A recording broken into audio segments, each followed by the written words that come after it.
안녕하세요. 퇴직금 지킴이 노마드 퇴직금입니다. 오늘은 혹시 주식을 하시는 분들이시라면 이 내용에 조금 집중을 해보시면 도움이 되실 것 같아요. 지금 유동성이 굉장히 풍부해진 지금 시장 상황인데요. B2를 계속적으로 하고 있는 분들이 아직까지도 굉장히 많은 상황인데, 이러한 시점에서 투자자 입장에서 중요하게 생각할 몇 가지 포인트들이 있는 것 같아요. 그래서 오늘 그 부분에 대해서 한번 알아보도록 하겠습니다.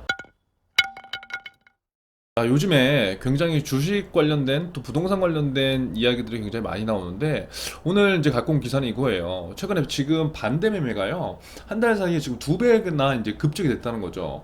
그래서 연중 계속해서 최고치를 갱신하고 있는데, 이게 지금 만약에 이제 주식 투자를 하시는 분들은 이 내용이 어떻게 받아들이냐에 따라서 앞으로의 투자에 대한 방향성들이 굉장히 달라질 수 있을 것 같아요.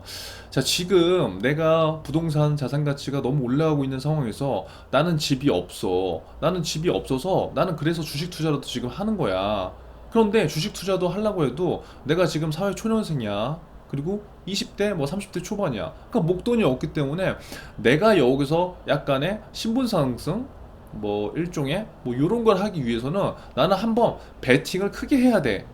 라는 이러한 시장 상황들이 굉장히 지금은 좀 많은 것 같아요. 물론 작년과 대비해서 올해는 그래도 이러한 상황들이 조금 줄어든 것 같으나, 개인적으로 그래도 아직까지도 이러한 시장 분위기를 무시할 수는 없다는 거죠. 자, 그런데 지금 주식 시장에 대한 투자에 대한 마인드 가치들이 작년에 비해서 굉장히 많이 많은 분들이 좀 참여하셨고, 좀 물론 긍정적으로 가고 있지만, 지금 이렇게 반대 매매가 계속적으로 늘어나고 있다는 것들은 우리가 투자자 입장에서는 한 번쯤은 저는 생각을 해봐야 된다고 생각해요. 물론 전업 투자를 하시는 분들도 굉장히 많으시겠고, 주식 투자를 처음으로 지금 해보시는 분도 계시겠지만, 투자에는 사실 정답이 없잖아요. 그런데 이러한 시장의 방향성들을 내가 해석하지 못하게 된다면 그 피해는 고스란히 지금 내가 갖고 갈 수밖에 없기 때문에, 무엇보다 저는 좀 관심을 가져야 된다고 한번 보여줘요. 그래서 오늘 내용을 한번 보시면 이 기사를 통해서 이제 이걸 이제 알 수 있는 거죠. 주식 시장이 현재 굉장히 변동성이 굉장히 큰 시장이구나. 그러니까 우리가 투자를 함에 있어서 변동성이 큰 게 좋은 건가요? 아니면 적은 게 좋은 건가요? 물론 이거는 상황에 따라서 달라질 수 있고요. 또 성향에 따라서 달라질 수 있겠죠. 내가 정말 한 번에 그런 기회를 잡겠다라고 한다면 당연히 변동성이 큰 시장으로 들어가는 게 맞는 거고요. 내가 지금 난 조금씩 그냥 소액으로만 할 거야 라고 하시는 분들은 굳이 변동성이 큰 시장으로 들어가지 않으셔도 된다는 거죠. 그렇기 때문에 이것은 뭐가 좋다 나쁘다가 아니라 나의 목적과 투자에 대한 마인드, 환경에 따라서 달라질 수 있다는 거예요. 하지만 보편적인 사람의 성향으로 봤을 때, 그리고 처음 투자하시는 분들을 위해서 제가 이러한 것들을 지금 영상을 찍고 있는데요. 변동성이 확대됐다는 거는 오르락 내리락이 이제 심하다는 거잖아요. 그런데 처음 투자하는 사람들은 굉장히 이러한 것들이 힘들 수 있어요. 왜? 새가슴이 될 수 있거든요. 아무리 물론 성과를 잘 내시는 분들이 있겠지만, 내 돈이 만약에 내 자산 가치가 뭐 10,000원이었던 게 1,000원이 됐다. 그러면 진짜 힘들어요, 이게. 그런데 그 1,000원 10,000원이 아니라 몇 천만 원, 뭐 억 이상 들어가시는 분들이 계신다고 한다면, 그거는 손익이 10% 20%만 나더라도 굉장히 출렁거릴 수 있다는 거죠. 그러한 상황에서 봤을 때 변동성이 확대됐다는 거는 그냥 기본 일반 투자자 입장에서는 그렇게 뭐 일반적인 러브한 상황은 저는 아닌 것 같다. 자, 그리고 두 번째 본다면 신용융자 잔고가 지금 25조 7천억으로 작년 3월 대비해서 3.9배 늘었다는 거죠. 그러니까 한마디로 돈을 빌려서 주식에 투자하는 사람들이 그만큼 늘어나고 있다는 겁니다. 물론 투자를 해서 모두가 돈을 벌면 상관이 없겠지만, 여러분 과연 그러신가요? 여러분이 투자하는 종목 지금 한 어느 정도 수익률이 나오고 계세요? 이게 뭐 사람별로 다 다를 거예요. 그런데 저는 저 같은 투자 스타일은 약간 이제 장투하는 스타일인데, 지금의 이제 투자 스타일들은 굉장히 변동성도 큰 시장이고, 내가 테마주를 건드리거나 이러하시는 분들도 굉장히 많기 때문에 가급적 그러한 것보다는 이러한 변동성이 큰 시장에서 앞으로 시장의 움직임을 보시는 게 저는 좀 좋은 것 같아요.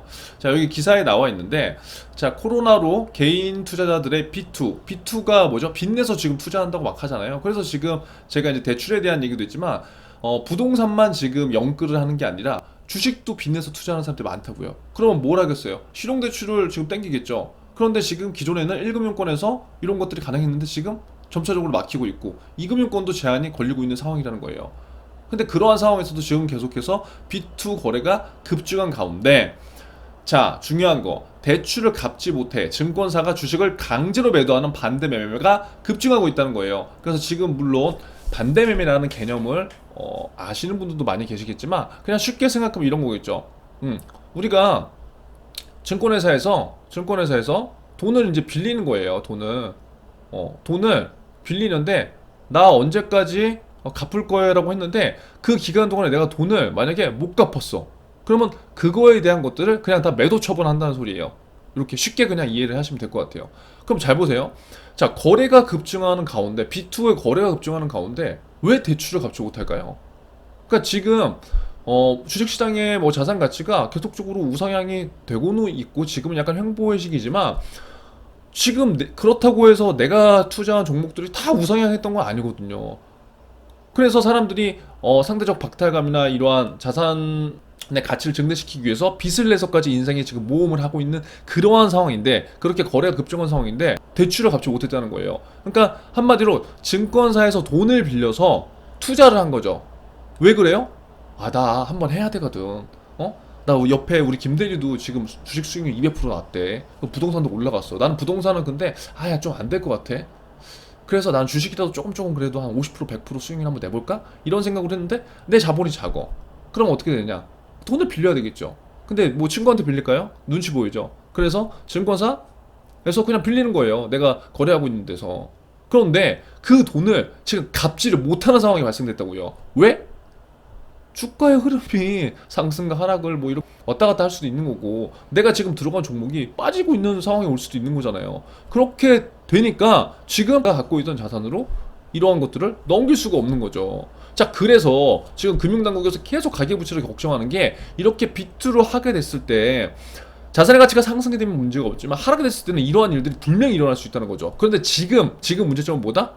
예전에는 주식 투자라고 하면은 그래도 어느 정도 관심이 있는 분들이 그래도 많이 이제 했는데 지금은 그냥 남녀노소 누구나 직장인들도 누구나가 다 지금 하고 있다는 거예요. 그런데 지금 여기 한 1000명이 있는데 1000명이 다 예를 들어서 대출을 받지 않겠지만 1000명 중에 한 600명이 대출을 받아서 이렇게 비투를 하고 있어요. 근데 자산의 가치가 하락이 된다면 그건 진짜 리스크가 있는 거거든요. 그래서 정부에서 지금 일단 이런 것들을 이제 쪼이고 있는 상황이라는 거죠.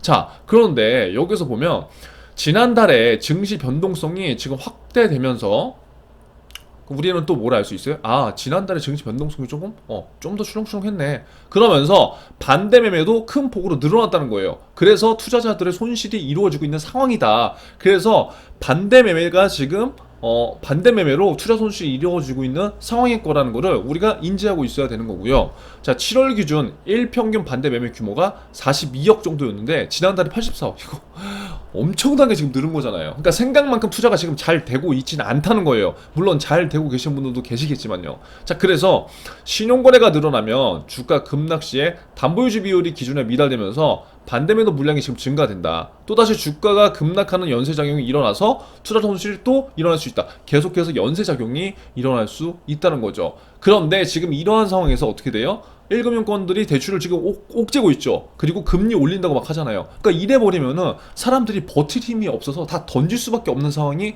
발생될 수 있다는 거죠. 그걸 이제 다 유의해야 되는 겁니다. 자, 그래서 그럼 반대매매가 조금 더 세부적으로 어떠한 거냐?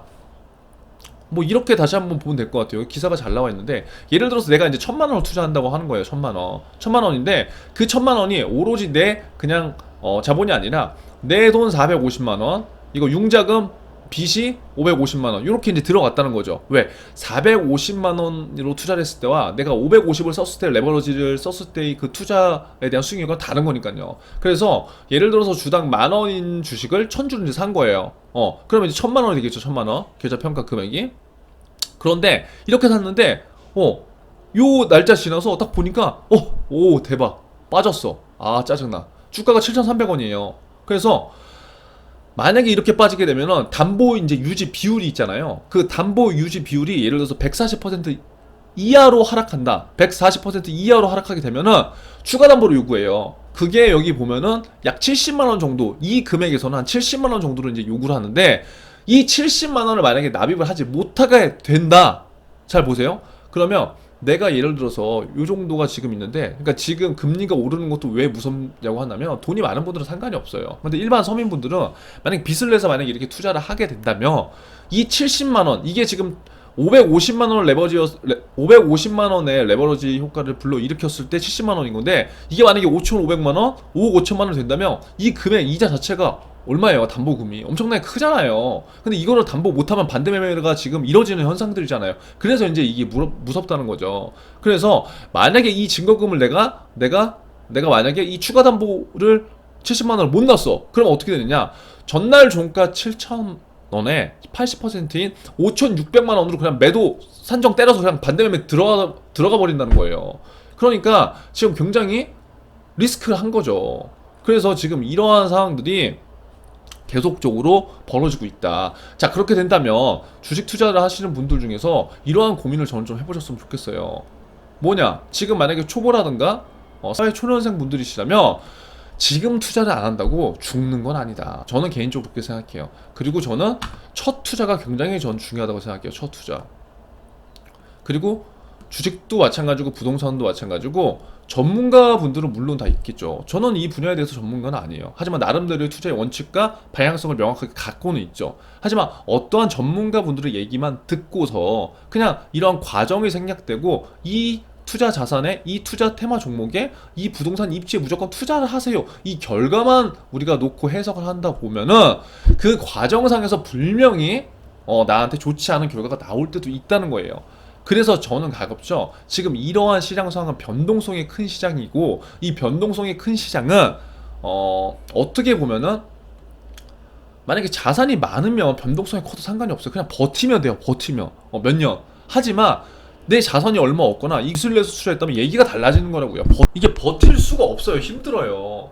그래서 자산이 많지 않거나 처음 시작하신 분들은 그러면 첫 투자를 잘해야 되는데, 그 첫 투자를 저는 그래도 메인 기업들이나 누구나 또 알만한 기업의 가치를 측정할 수 있는 그러한 투자 방향으로 좀 설정을 하시는 게 저는 어떨까라는 생각이 들고요. 지금 너무 무리하게 저는 들어가시는 것들은 그렇게 물론 이거는 개인이 결정해야 되는 부분이겠지만, 적립식으로 그냥 조금 하시는 건 매월 적립식으로 하시는 건 몰라도 큰 금액으로 지금 한번 모험을 해볼까라고 하는 것들은 조금은 저는 좀 리스크가 있다. 그렇게 좀 생각이 들어요. 그래서 아무쪼록 우리가 지금 부동산을 하던 주식을 하던 자산의 가치를 증식시키고 내가 조금 더 행복하게 살기 위해서 하는 건데, 오히려 내가 이러한 시장 상황에서 시장의 방향성을 제대로 읽지 못한다고 한다면 내가 힘들게 모았던 돈 뿐만 아니라 내가 빚을 낸 돈까지 오로지 내가 그것들을 떠안아야 되는 힘든 상황이 올 수 있다 라는 말씀을 드리면서, 너무 급하지 않게 투자를 좀 하셨으면 하는 바람으로 오늘 영상을 공유해봤습니다. 아무쪼록 오늘 영상 도움 되셨다면요, 좋아요와 구독 눌러주시고요, 다음 영상에서 만나 뵙도록 하겠습니다. 감사합니다.